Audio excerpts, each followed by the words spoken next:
Damon Hall. The good news is you don't have to look for a Zoom link to attend tonight's performance. The bad news is you had to get out of your pajamas and coffee down here. And you still have to put yourself on mute. So, sorry about that. I do want to thank Janet and Jim for providing me this.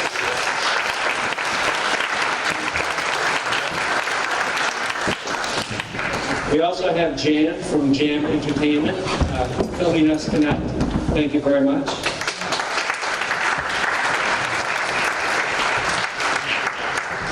So the mission of the Hartland Community Arts is to create, promote, and sustain an interest in the arts in the town of Hartland. You're going to see a fantastic demonstration of that tonight. Some housekeeping rules now that we're back live. Again, exits at the back, on the side, and also back through the stage. We'll make sure we get you out. Cell phones, please put on silent. Don't record, because we have Jan doing that for us. It doesn't come out well anyways, so trust me on that one. Here we go. So the holiday show. One of the things I like is that we celebrate all the holidays. And so I did a little bit of research to see exactly how many holidays we celebrate throughout the world. And it was interesting to see how many folks here at this audience and here in this community participate in some of these celebrations. For instance, we have Sinterklaas Day celebrated in Belgium and the Netherlands. Dia de las Velitas, Day of the Little Candles in Colombia. Santa Lucia Day, Little Yule in Italy and the Scandinavian countries. Hanukkah, a Jewish celebration, the Festival of Lights. Las Posadas in Mexico and Guatemala. Then we have Saturnalia, Ocalia, and Divalia, ancient Roman festivals. And I throw that up because my friend Barry played in ancient Roman. So. Then there's Festivus, for the rest of us. Thank you. The Domsee Festival in China, the Winter Solstice Festival. The Yule, the Germanic Winter Solstice Festival. Christmas, of course, Boxing Day from our friends in the UK. And Silvesterklassen in Switzerland. And also Kwanzaa. Kwanzaa, the African-American holiday. In researching Kwanzaa, I discovered that one of the 7 Kwanzaa principles is unity, which is a commitment to the practice of togetherness, both within the family and within our communities. And I thought that was a great mindset to start the show.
Alison Cheroff. Now I'd like to introduce Jeffrey Hamelman.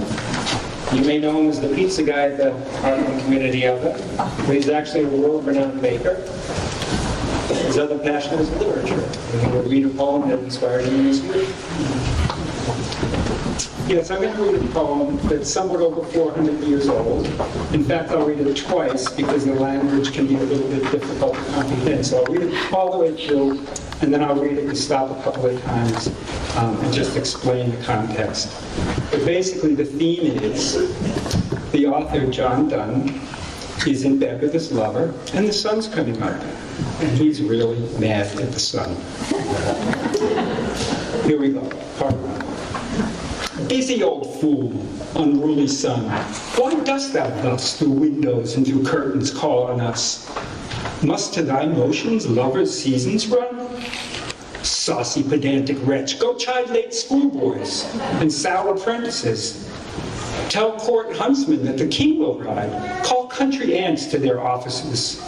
Love all alike, hours, days, or months, which are the rags of time. Thy beams so reverend and strong, why shouldst thou think I could eclipse and cloud them with a wink, but that I would not lose her sight so long? If her eyes have not blinded thine, look, and tomorrow late tell me whether both the Indias of spice and mine be where thou left them, or lie here with me.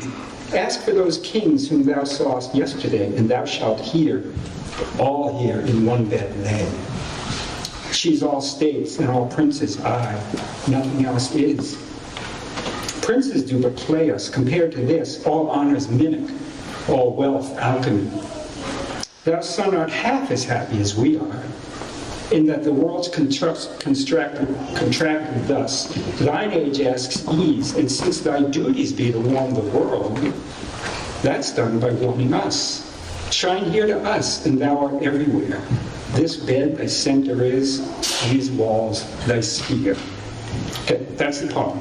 Now I'll read it with a couple of stops, okay? So he starts out by calling the sun, busy old fool, unruly sun, why dost thou thus through windows and through curtains call us? So here comes the sun coming in the windows. Must to thy motions lovers' seasons run? In other words, can't it just be night all the time? Do we have to really think about the day coming? Saucy pedantic wretch. Okay, show of hands. How many people have ever seen the sunrise and the first thing you have to say was saucy pedantic wretch? No show of hands? Okay. So, go chide late schoolboys and sour apprentices. Go tell court huntsmen that the king shall ride. Call country aunts to harvest offices. Love all alike, no season knows, nor clime. So love doesn't know these things, and love doesn't know hours, days, and months, which are the rags of time. I love that line. Thy beams so reverend and strong, why shouldst thou think I could eclipse and cloud them with a wink? So basically he's saying, I can just close my eyes and I don't have to see you. But then he says, but that I will not lose her sight so long. He wants to see the person next to him, basically. If her eyes have not blinded thine, look, and tomorrow late tell me whether both the Indias of spice and mine be where thou left them, or lie here with me. So England was really getting big on the global thing. So he's talking about India, which is the other side of the world, and he's also talking about this very expansive thing. So he's here in his bed, and he's talking about this huge world, and then he also has this contraction of time. So he's talking about things globally, but then he always brings it back to one reality. It's the bed that he's in. Ask for those kings whom thou sawest yesterday, and thou shalt hear, all here in one bed lay. She's all states and all princes, aye, nothing else is. Princes do but play us. Compared to this, all honors mimic, all wealth alchemy. I don't really know what he's saying there. Thou, son, art half as happy as we, in that the world's constructed thus. Thine age asks ease, and since thy duties, in other words, the sun's job, is to warm the world, that's done in warming us. So now he's bringing it right back down to the center of his life. Shine here to us, and thou art everywhere. This bed, thy center is, these walls they spear. That's it. Thanks.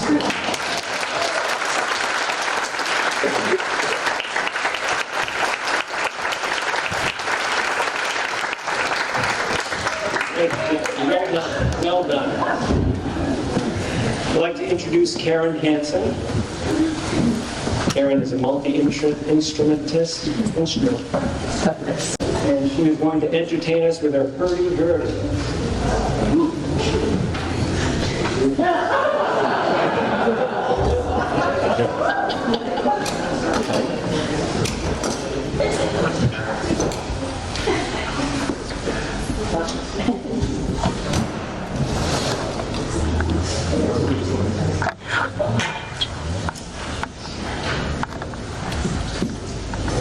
This is my hurdy-gurdy. It's a string instrument played by turning a crank. I'll take off the wheel cover so you can see the wheel.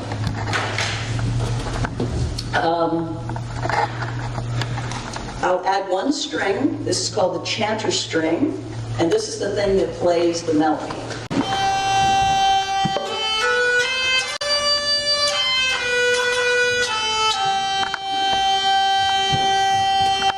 So these little levers are called tangents. And I will add a second string now, which is an octave below, so now we have a drone.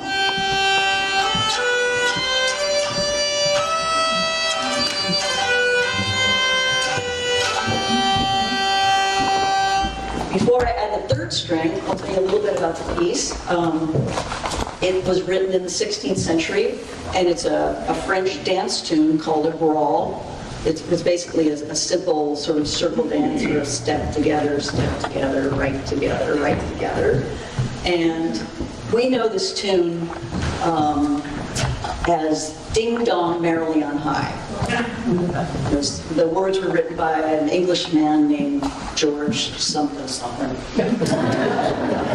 anyway, I'm going to add a third string now, which is called a chien, or dog, because it sounds like this.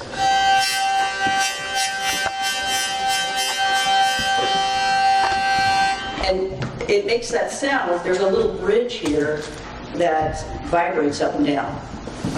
And actually, it's magic. I don't really know how this instrument works, but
thoughtful and brilliant White Silver found this case for me.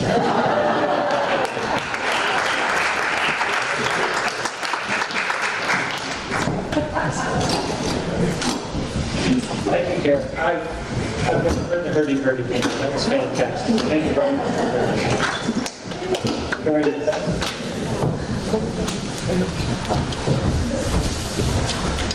Next, I'd like to introduce Dan Patterson. Dan and I have shared the stage before.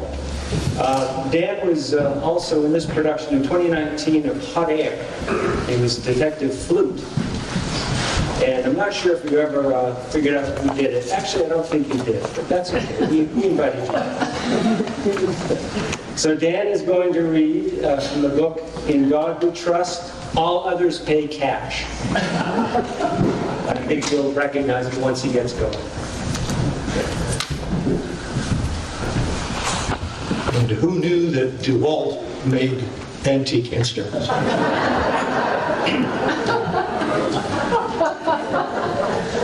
In the immortal words of Monty Python's Eric Idle, I suffered for my art, and now it's your turn. Over all of us, like a faint, thin, off-stage chorus, was the building excitement of Christmas. It was on its way. Each day was more exciting than the last, because Christmas was one day closer. Lovely, beautiful, glorious Christmas, around which the entire year revolved.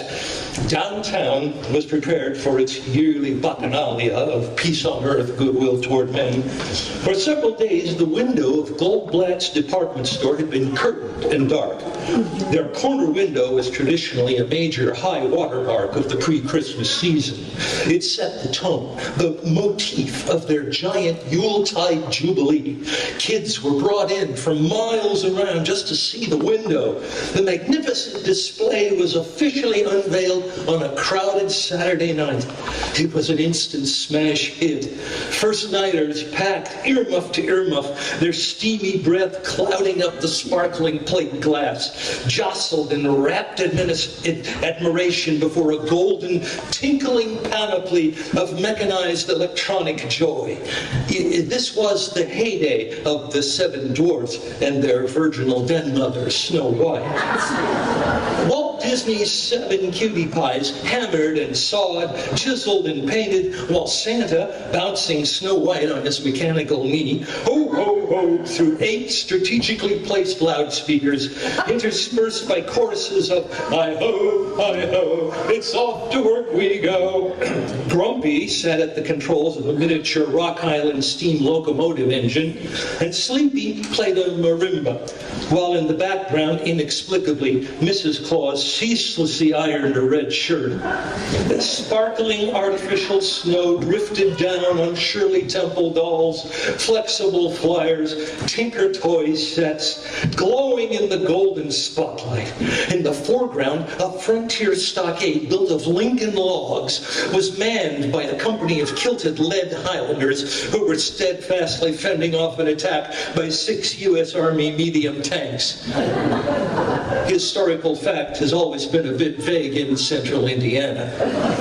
A few feet away stood an Arthurian cardboard castle with Raggedy Andy sitting on the drawbridge, his feet in the moat, through which a Lionel freight train burping real smoke went round and round. Fluffy cotton clouds above, Dion quintuplet dolls wearing plaid golf knickers hung from billowing parachutes, having just bailed out of a high-flying balsa wood Fokker triplane. All in all, Goldblatt's Christmas window display made Norman Rockwell look a bit like Salvador Dali. Early in the fall, the ad first appeared in Boy's Life, a publication which at the time had an iron grip on my aesthetic sensibilities. I was among the very first hooked. I freely admit it. Boys, at last you can own an official Red Ryder carbine-action 200-shot range model air rifle. This in red and black letters, surrounded by a large balloon coming out of Red Ryder's mouth, his jaw squared, speaking directly to me, eye to eye. Yes, fellas, this 200-shot carbine action air rifle, just like the one I use chasing them rustlers, can be your very own. Has a special built-in secret compass in the stock for telling direction when you get lost on the trail. And also an official Red Ryder sundial for telling time out in the wild. You just lay your cheek against this stock sight over your own special designed cloverleaf sight and you can't miss. Tell Dad it's great for target shooting in varmints and it'll make a swell Christmas gift. It was late November and the Christmas fever was on me. I thought about a Red Ryder air rifle all my waking hours, 7 days a week, in school and out. I drew pictures of it on the brown paper cover of my arithmetic book, and on the back of my hand in indelible ink. For the first time in my life, the initial symptoms of genuine consumer lunacy set in. I imagined innumerable situations calling for the instant and irrevocable need for a BB gun. Great fantasies where I fended off creeping marauders burrowing through the snow toward the kitchen, where only I, and I alone, stood between our tiny huddled family and insensate evil. I seriously mulled over the possibility of an invasion of raccoons, of which several had been sighted in the neighborhood. There was no question about it. Not only should I have such a weapon, it was an absolute necessity. Like a swelling balloon, the Christmas excitement mounted until the whole town tossed restlessly in bed and made plans for the big day. Already, my own scheme was well underway, my personal dream. Casually, carefully, calculatingly, I had booby-trapped the house with copies of Boy's Life, all open to Red Ryder's slit face. My father, a great bathroom reader, found himself bereft of his precious argosy and inundated with Boy's Life. My mother, grabbing for her copy of Screen Romances, found herself cleverly suckered into reading a Red Ryder sales pitch, ingeniously pasted in the pages between Clark Gable and Carol Lombard. At breakfast, I hinted there was a rumor of loose bears in the neighborhood, and that I was ready to deal with them, if only I had the proper equipment. At first, my mother and the old man did not rise to the bait, and I began to push and grow anxious, and of course I inevitably overplayed my hand. Christmas was only weeks away, and I could not waste time with subtlety or droll innuendo. Other kids in the neighborhood were embarked on grandiose pie-in-the-sky dreams with Lionel electric trains, gigantic chemistry sets, Tinker toys, and Gilbert erector sets, and other totally unimaginable impossibilities. Through my brain nightly danced visions of lever-action rifles and shattering bottles, and a gnawing, nameless frenzy of impending ecstasy. And then came my first disastrous mistake. In a moment of unguarded rashness, I was caught by surprise while pulling on my Converse high tops in the kitchen, huddled next to the stove. My mother, leaning over a pot of simmering oatmeal, suddenly asked out of the blue, "What would you like for Christmas, dear?" Horrified, I heard myself blurt out, "A Red Ryder BB gun!" Without pausing or even missing a beat, with her tablespoon, she shot back, "Oh no, you'll shoot your eye out." It was the classic mother BB gun block. I was sunk. That deadly phrase, used many times before by hundreds of mothers, was not defensible by any means known to kiddom. But such was my mania that I immediately began to lie. "But my friend Flick is getting one." No, they're dangerous, and I don't want anyone to shoot their eyes out." I was done for. It was now the second week of December, and all the stores in town stayed open nights, which meant that things were really getting serious. One evening, immediately after supper, we piled into the car and drove downtown for that great annual folk rite, that most ecstatic, golden, tinseled, quivering time of all kidhood, Christmas shopping. Milling crowds trudged through the wildly pulsing department stores, through floor after floor of shiny, beautiful, unattainable treasures, trailed by millions of leatherette-jacketed, mufflered kids, each with a gnawing hunger to get it all. At the end of Toyland in Goldblatt's, on a snowy throne, framed with red and white candy canes, sat the man, the connection, Santa Claus himself. In northern Indiana, Santa Claus is a big man, both spiritually and physically. And the Santa Claus at Goldblatt's was the officially recognized among us kids as being unquestionably the Santa Claus in person. 8 8 feet tall, shiny, black hide patent leather boots, a nimbus cloud of snowy white beard, a real thrumming, belt-creaking stomach, a long line of nervous, fidgeting, greedy urchins wound in and out of the aisles, shoving, sniveling, and above all, waiting to tell him what they wanted. In those days, it was so much easier to believe in Santa Claus because there really wasn't much else to believe in. And there were many solemn theological arguments over the nature of his existence. However, 10 days before 0 hour, the air pulsing to the strains of We Three Kings of Orient are, there were few who dared to disbelieve. It did not pay to take chances, and so we waited. We waited breathlessly in line for our turn. Behind me, a skinny 7-year-old girl wearing a brown stocking cap and gold-rimmed glasses kept hitting her little brother steadily to keep him in line. He was wearing an aviator's helmet with the goggles pulled down over his eyes. Behind them, a fat boy in a huge sheepskin coat stood numbly, his eyes watering in vague fear, his nose red and running. Ahead of my brother and me, a long, uneven procession of stocking caps, mufflers, mittens, and earmuffs inched painfully forward, while in the hazy distance, in his magic, glowing cave, Mr. Claus listened to exultant dream after exultant dream, whispered, squeaked, shouted, or sobbed into his whisper-encased ear. Closer and closer we crept. My mother and father had stashed us in line and disappeared. We were alone.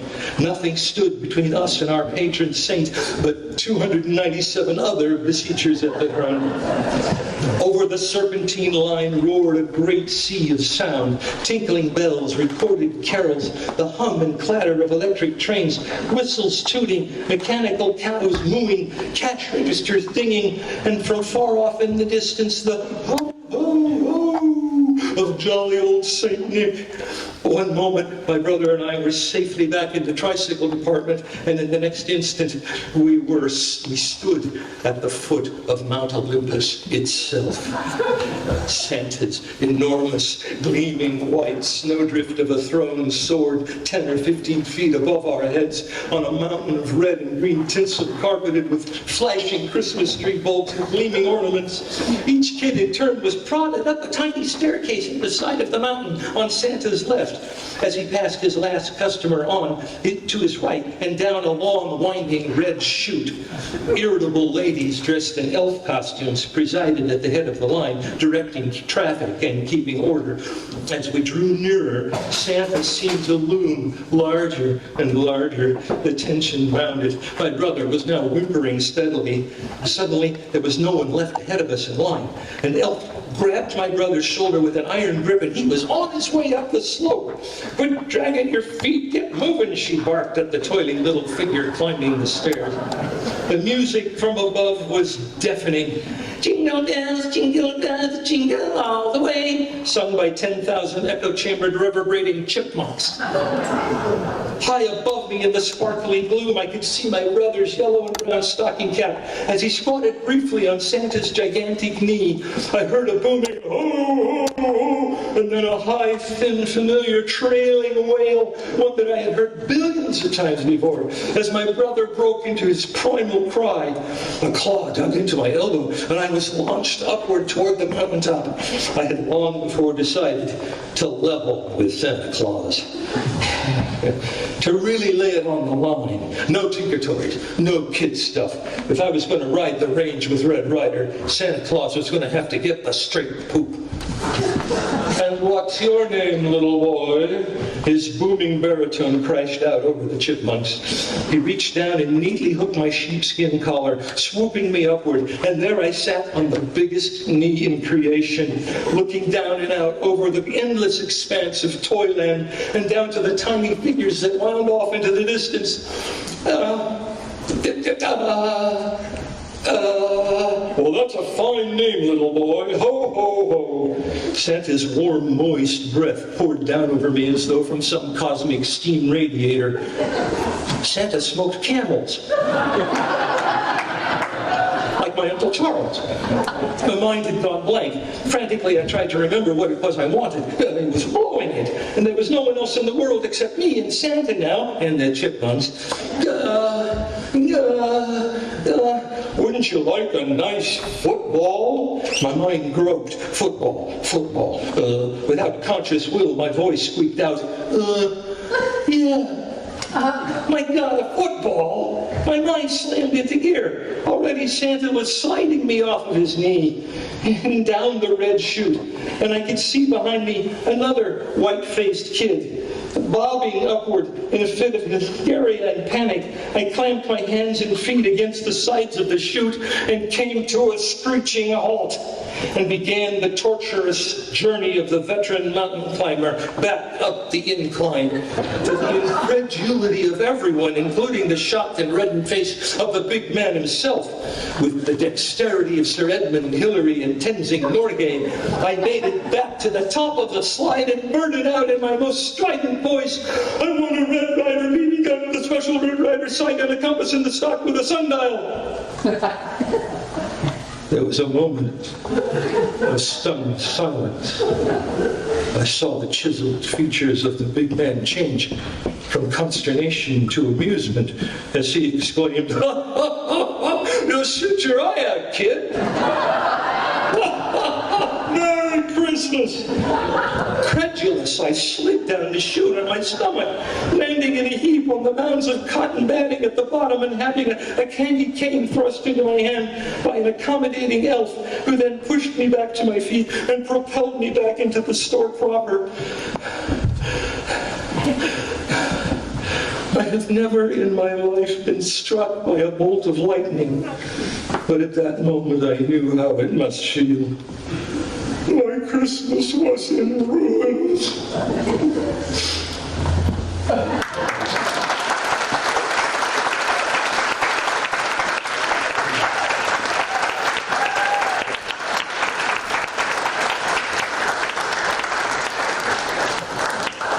Thank you, Dan. How many recognize the Christmas story? Well done. Well done. Very next, I'd like to introduce Chiho Kaneko. And Chiho is the driving force behind Hartland Community Arts, the driving force behind putting this show together.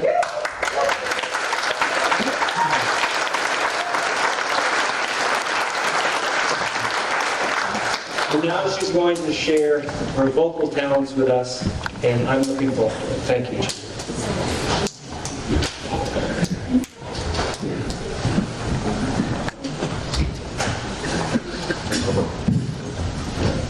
I'd like to thank you all for coming here tonight. And I'd like to thank people like Ginny Dow and Patty Telford, who for decades carried the force of community arts, and they passed away earlier this year. So the song I'm about to sing is for people like me who did not grow up with the Christian religion. It simply is beautiful music, and somehow it feels like it's an embodiment of endless giving and nurture, just like in community arts.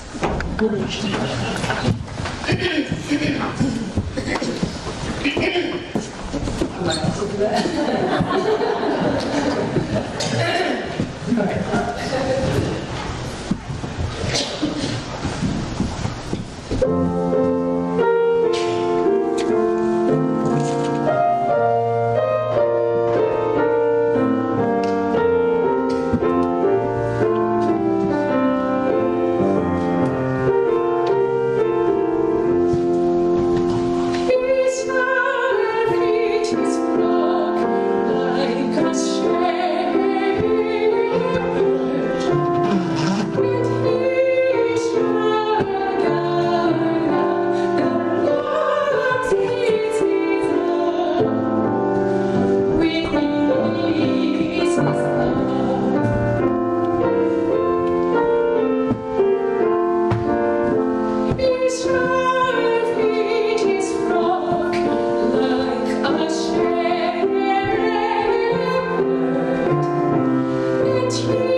past, before COVID, the Hartland Community Chorus would start rehearsing in September in order to perform in the holiday concert here in December.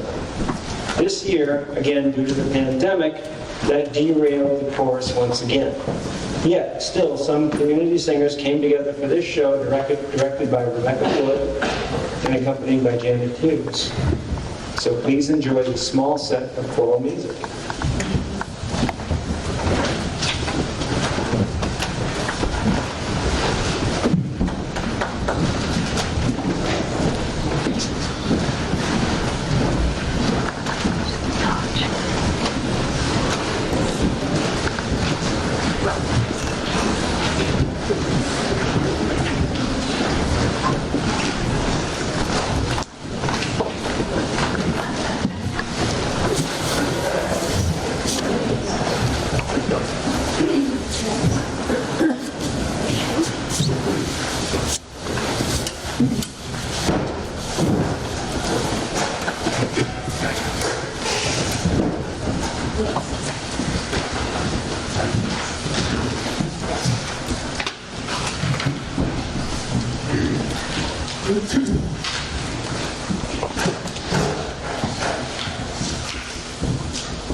Silent Night?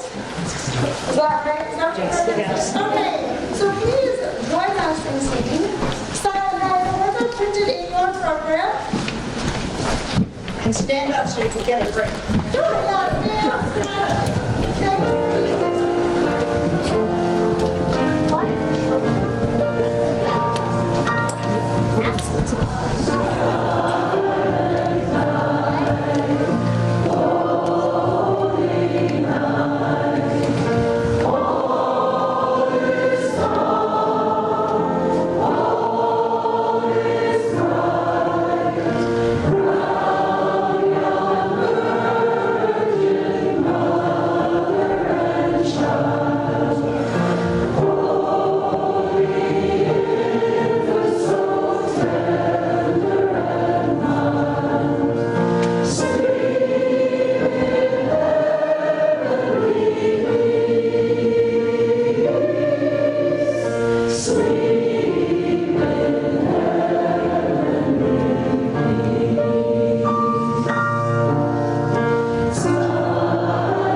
Now please welcome Nina McQueer.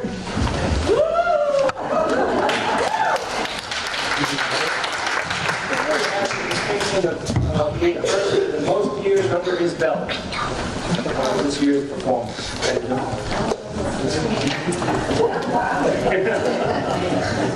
He's going to share with us a talent that he's kept secret for many years. It's all yours. I don't think there's much truth in it anyway.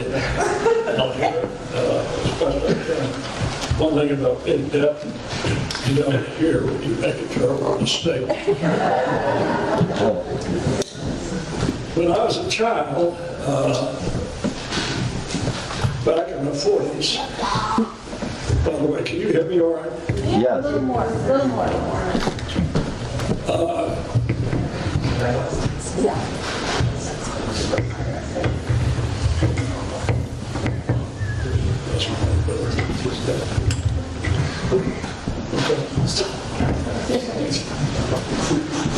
Why,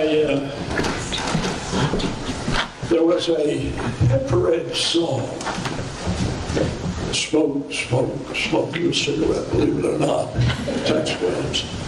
And I remember that song haunted me because I was pretty small, but I was beginning to experiment. And so it stuck with me, and it sort of kept coming back all the time, little bits and pieces. And I know it's not a Christmas song. But one little aspect I thought about, that is, it has to do with smoke, and that has to do with fire. And when if you are going to smoke, stay away from the natural Christmas tree.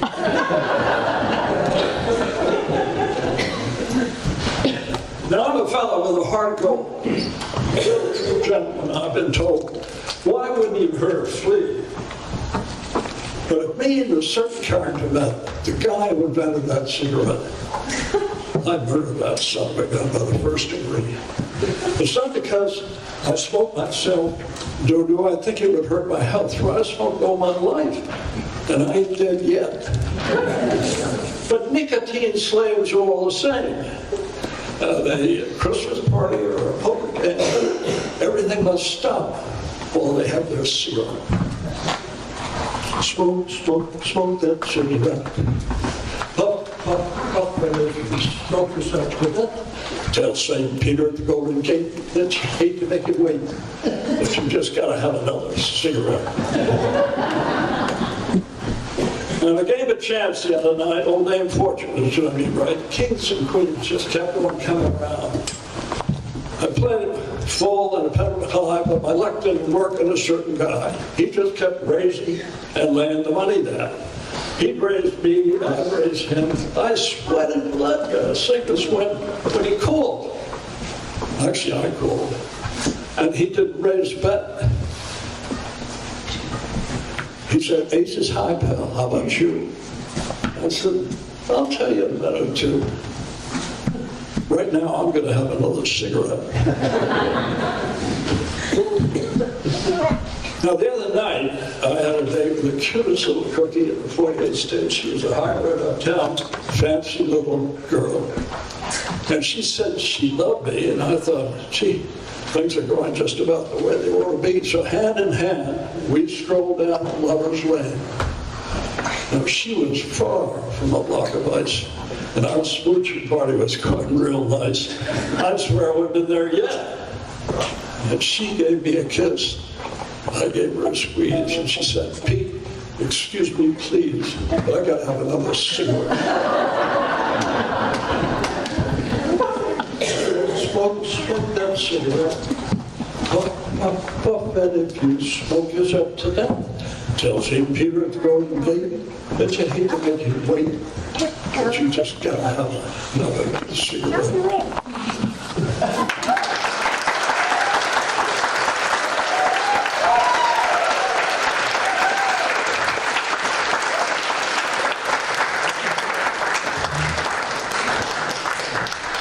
Thank you, Peter. Remember that as Commander Cody in his Lost Planet Pyramid.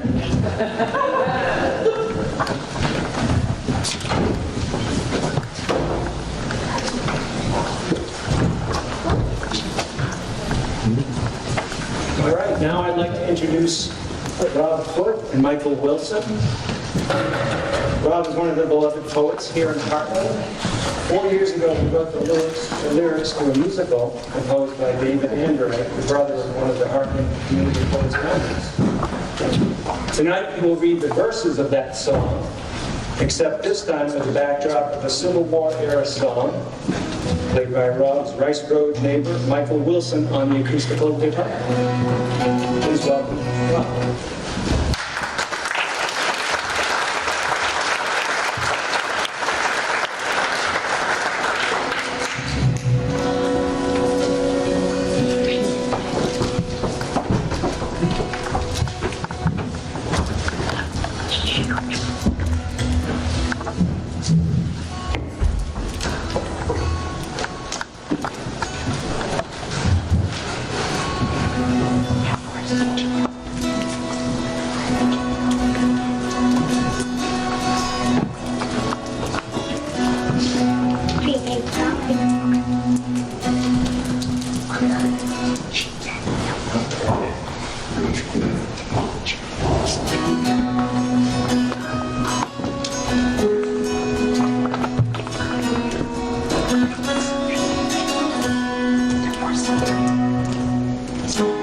She lies along the river's endless windings, while on her hills the snow lies cold and deep.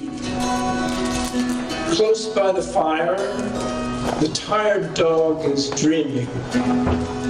Far off, the barred owl's mournful call to sleep. But soon the sun will start his steady rising, and freshets sing on hillsides through the snow. The flowers of spring will grow in gay profusion, and summer's hay lies sweetly on the mow. The garden's bounty fills the bursting larders. The apple bough bends low on hillside steep. And what's your house? Then autumn breezes set the pine trees sighing, till frost leans down to bless the land to sleep. Soon purple ash, red oak, and scarlet maple, and golden aspen set the hills ablaze. And then bare boughs portend the coming winter. The nights grow long, and shorter grow the days. There's goodness deep in every hidden valley, and children's laughter rings across the land. When trouble comes, the neighbors gather round you and lift the heavy burden from the weary hand.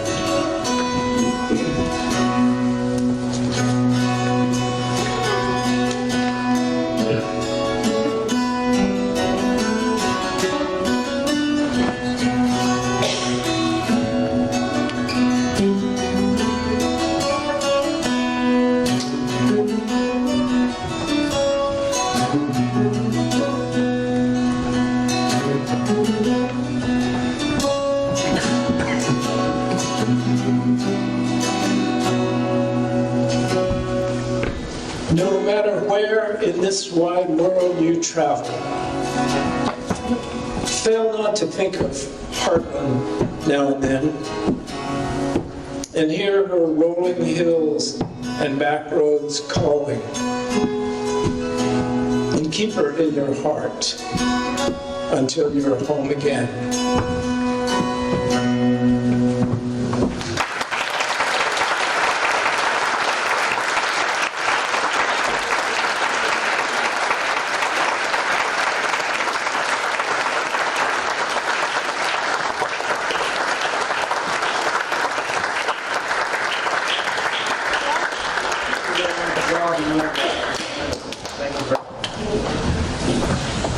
And now, we're going to bring you a sketch by Hartland Holiday Players, the Holiday Hope Line.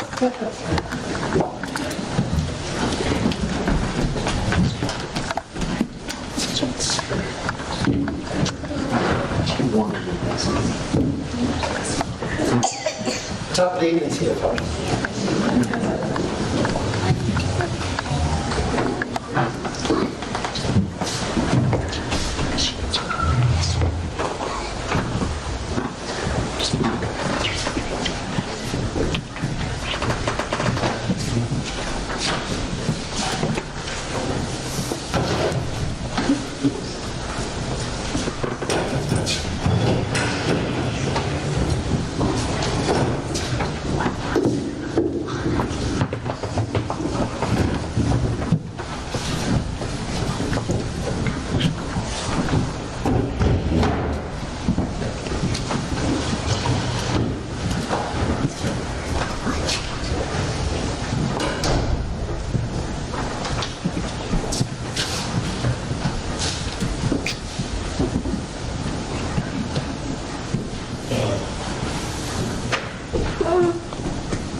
Once upon a time, there was a priest. His name was Father Pat Flanagan. He wanted to help people feel hopeful during the holidays, so he set up a holiday hope line. So if people were feeling lost or lonely or down in any way, they could call it the Holiday Hope Line. And Father Pat and his volunteers would try to lift their spirits. It seemed like a good idea.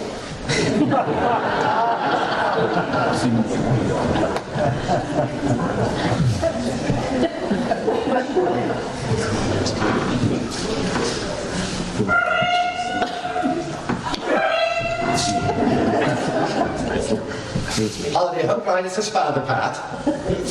That's right. I'm sorry? Yes, I have a brother.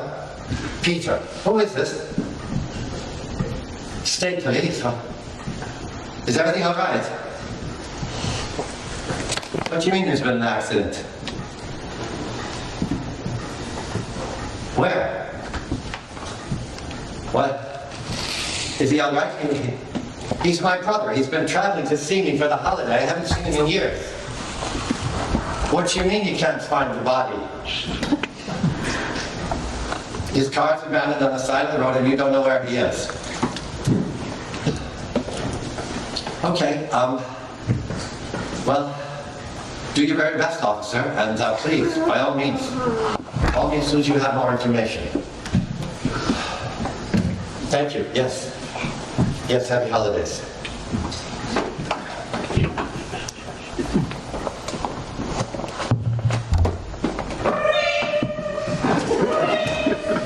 Yes, officer. Yes. Hello? Oh. Hello, Mrs. Weissman. How are you? This is the Holiday Helpline. How can I help? Oh, you lost your cat, you say? Okay, well, how long has he been missing? 2 hours, okay. And, how old is your cat? 10 years, you say? Well, he's probably dead. I'm deaf, yeah. He's probably deaf. That's right, with the nest. Deaf, I'm sorry. A little preoccupied here. Forgive me. I'll tell you what, let me take your telephone number down, and if it shows up here, I'll give you a call. Terrific. Thank you, Mrs. Weissman. Happy holidays to you, yes. Keep the faith. Very good.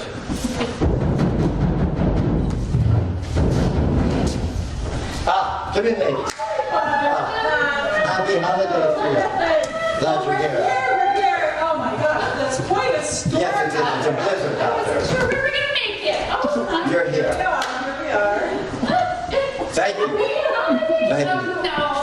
This is neat. Oh, thank you. Oh, that's lovely. Thank you so much. I'll just place them over here.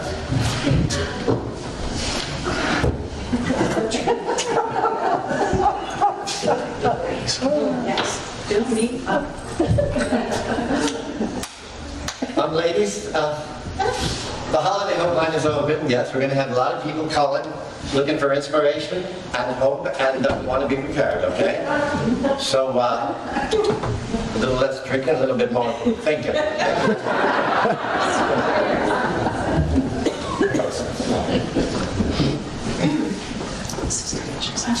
Ring, ring. Holiday hotline. This is Julie. Oh. Well, so you don't have a lot of extra cash to buy gifts this year.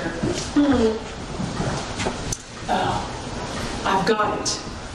How many credit cards do you have? What I do is I max them all out, and when the bank's coming, Wait, please. Holiday hotline, this is Amy. You do not want to, you do not want to max out your credit cards. But did you know that banks will issue you a low interest loan and sometimes a credit union, or even better yet? Hello there, hi, this is Father Pat. Yes, you don't want to be taking any bank loans for the holidays, nor you want to be maxing out your credit cards. No, no, no. I'll tell you what, here's what you want to do. We've got bingo here every Friday night. Three people with a jackpot. Now remember, the more bingo cards you buy, the better your check. Who's this? Hi, Mr. Johnson. I'm in charge. I just want you to know that you shut down money every month you give them the same. In fact, the best gift you can give them is your time. It's the only non-renewable resource. Once you spent it, you can never get it back. So give your loved ones your time.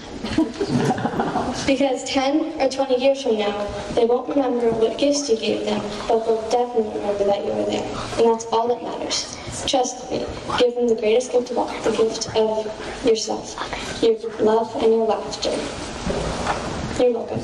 Merry Christmas.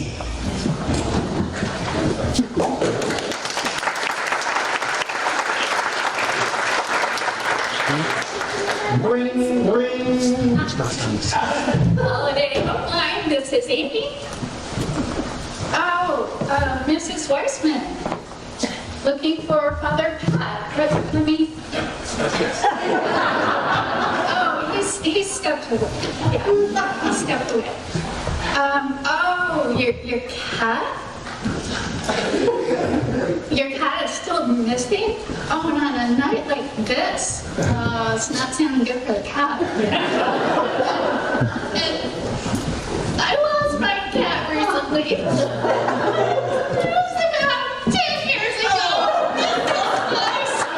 Mrs. Weissman, it's Julie. Don't worry. All you have to do is call 911. Now, wait, don't tell them you lost your cat. Tell them you lost your telephone. What?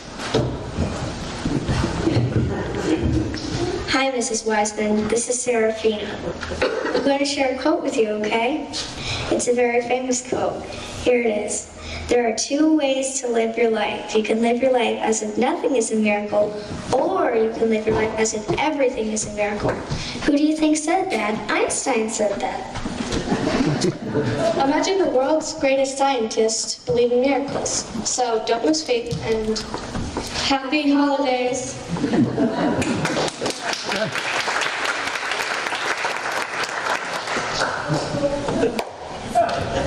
Ring, ring. Oh, it's mine. Yes.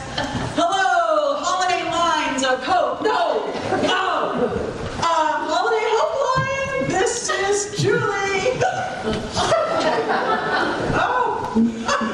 Oh, you're all alone tonight, and you want me to sing you a song? No, you don't want me to sing you. I'm a shower singer. La la la la la la la. Holiday Hotline, this is Amy. If you want to have someone sing you a Christmas carol, I am your girl! Oh yeah! I played the role of Annie in my high school play, and I was gonna be signed by an agent. It could have been so funny. I should have been. Grandma got run over by a reindeer. Christmas, New Year's Eve. Hi, this is Angelica. Merry Christmas. What do you want to hear? Yeah, we can sing that. We wish you a Merry Christmas. We wish you a Merry Christmas. We wish you a Merry Christmas and a Happy New Year. You're welcome. Don't drink so much. Yeah, don't drink so much. I was talking to you. Merry Christmas to all, You just gonna let your kids out like that in the blizzard with no coat and no scarves, ladies? Well, they're not mine. I thought they came with you. I thought they came with you. Peter, is that you? Let me help you up. It's so good to see you. You're here. Help me, ladies. Get into a chair. Peter, tell us what happened. I was in an accident. A truck hit me dead on. I drove into the ditch and it flew me out of the car. I laid there for so long, I don't know, I thought I was dead. And then I felt something. You found something? Something? Well, what's it? A cat. In my face. A cat? It revived me. I started walking. I followed it, and it led me right here. Oh, Jesus, Mary and Joseph. Where's the cat? It's right outside. It's outside. Stay right there.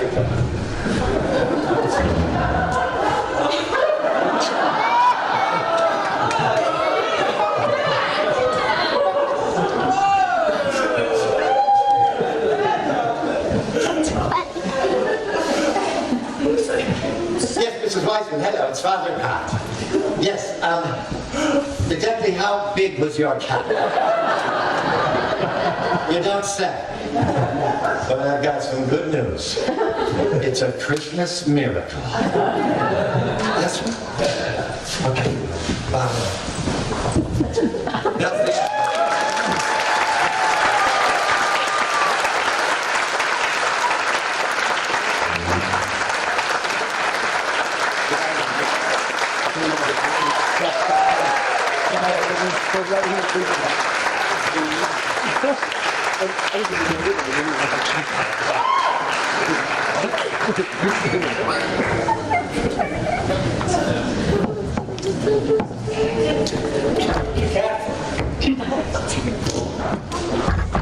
All right, now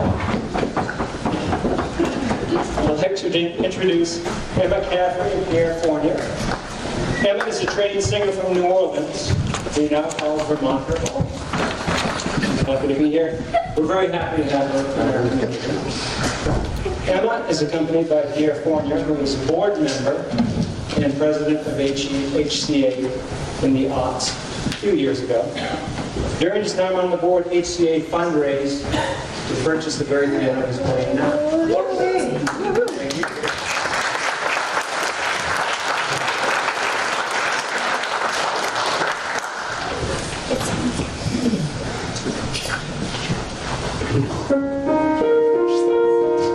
Last the winter comes so soon.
To quote Pierre after the first time we went through that song, Emma, that was depressing. So, let's move on to the other part of winter and the holiday and Christmas, which is just joy, and that's exactly what Chio said, giving. And we're going to do all three nights.